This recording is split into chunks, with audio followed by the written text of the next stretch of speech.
Have you ever experienced failure? Well, of course, I think everyone really experiences failure. Personally, in my years of existence, I experienced failures, whether be it academically sa school, when I have, let's say, simple games that I want to win, failure pag hindi ako nanalo. And even sa relationships, when we want to express our feelings to someone but unfortunately they don't feel the same way towards us, we take it as failure. And unfortunately, failure is something that's inevitable. Hindi natin siya maiiwasan. It comes naturally. And we can't anticipate when or where it will come or how it will come. But the only thing that we can do is to be prepared. Also, failure is beyond our control. It happens around us and we are not in control of what failures are we gonna experience in life o sinong magpaparanas sa atin o kung sa paano natin paraan mararanasan to. So the only thing that we could do is to change our perspective, our mindset, and our approach about failures. And for today's video, we're gonna talk about how to bend and break our ideas of failures here on Good Talks with Val. So guys, so this will be the very first lesson, failure shouldn't stop you. If you really want something, you shouldn't stop from getting it unless it's already toxic, especially the journey through getting it. So, as long as nakikita mo naman na tama yung ginagawa mo and you feel like you still can get it, that it is possible, do it. Failure should not make you quit. It should just make you think of ways wherein you can find other solutions on how to achieve a certain dream or an aspiration. So, sa ganong case, huwag tayo titigil kasi pag tumigil tayo, we don't know what will lie after us, beyond us. Because if we stop, then we're not gonna get the opportunities that would probably be on our way kung titigil tayo, di ba? Imagine niyo na lang, ang dami niyong mamimiss dahil sumuko kayo ng maaga. Next, failure is a part of process. Say for example, nagtry ka ng first time, tinry mo first time na mag-bake ng isang pastry, but you failed. Hindi siya ganun kasarap, hindi siya ganun kaganda katulad ng ibang pastry na nakikita natin commercially.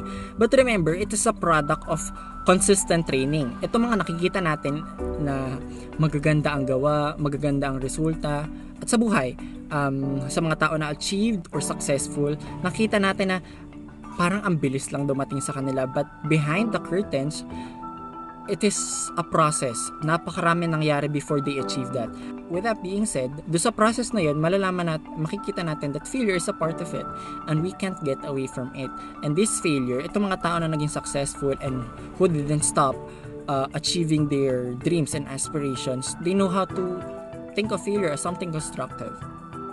Pag nag-fail ka kasi, you learn. Eventually, you learn. Let's say, kung nag-bake ka, nalaman mo na parang pala yung nilagay mong itlog, harina, or water, the next time you try is that you will not put the same amount of water or flour or egg that you did on your first try. So, more likely, you learn something.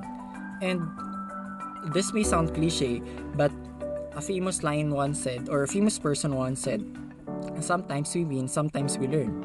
And when we win, that's something to celebrate. And when we lose, when we fail, actually we feel very, let's say, hopeless.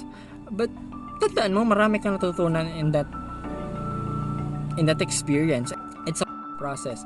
Alam mo, if you trust the process, you will eventually realize that all these failures are necessary for you to be where you are. Ako, for me, I'm not this confident in speaking, but there are a lot of times that I felt like I'm not good, and there are a lot of people who made me feel like I will never be successful and will never be able to voice out and express what I have in mind.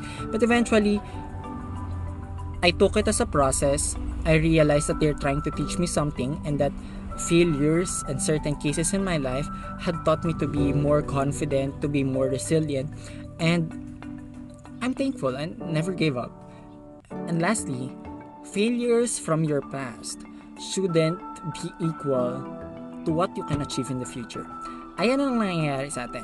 Say for example, sa relationship, nag-fail ka with someone because nabasted ka, hindi ka nireject ka, hindi ka binigyan ng oo, ayaw ka maging girlfriend or boyfriend.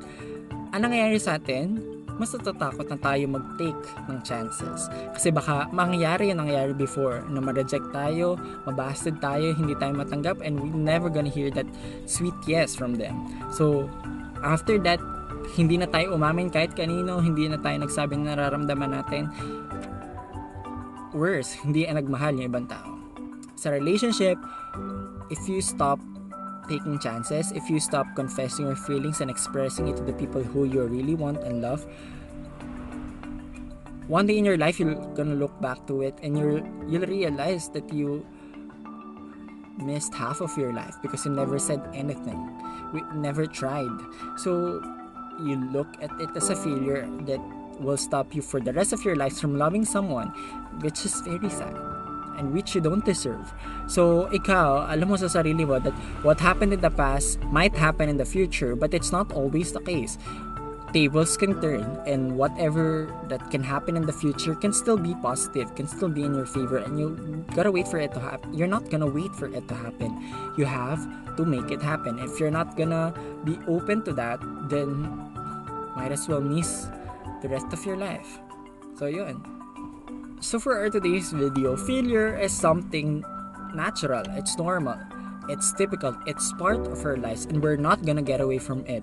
But there are ways on how we can deal with it. And with that being said, failure should be something that we think of as an ally instead of an enemy. Because failure is somehow, it reminds me of the tough friend who tells you the realest things in life and makes you feel all the pain, the hurt that you need to hear para matuto ka, for you to move on with life, for you to move forward and reach and chase after your aspirations. So, might as well listen to that friend kasi sila yung mga totoo. And these people really care about you. Think of failure as something that really cares for you because it's leading you somewhere that you're gonna be successful or well achieved. So hintayin mo lang yon, and huwag ka magtampo sa failure because lahat nakakaranas niyan. Gawin mo siyang kaibigan, and you will never think of it as something negative. Malalaman mo na you can learn from it, that it shouldn't stop you, that it will open a lot of gates and doors for you, and that whatever you experienced in the past will not be a ground for you, or will not be a stage, and that whatever happened in your past will not be, let's say, an indicator of what's gonna happen in the future. Things will still change. Things are still possible if you're gonna push it. So failure, lahat yan nakakaranas tayo, but your thinking shouldn't stop you of achieving your success. So, sana may natutunan kayo for today's video. Tandaan natin that whenever you feel like you failed, you didn't. You learn, okay? You still have a lot of things to offer, and as long as there is life, as long as there is hope, and as long as there are mornings that you wake up to, remember that there is another chance, another opportunity for you to try, and you shouldn't stop every day from trying to achieve what you have in mind, what you have in heart, and that you will be successful in life in the future. Thank you guys for sharing Good Talks with Val. This will be our very first episode out of the college trilogy, and I hope this is something that really could inspire the person out of you, because failure shouldn't define you, it should help you.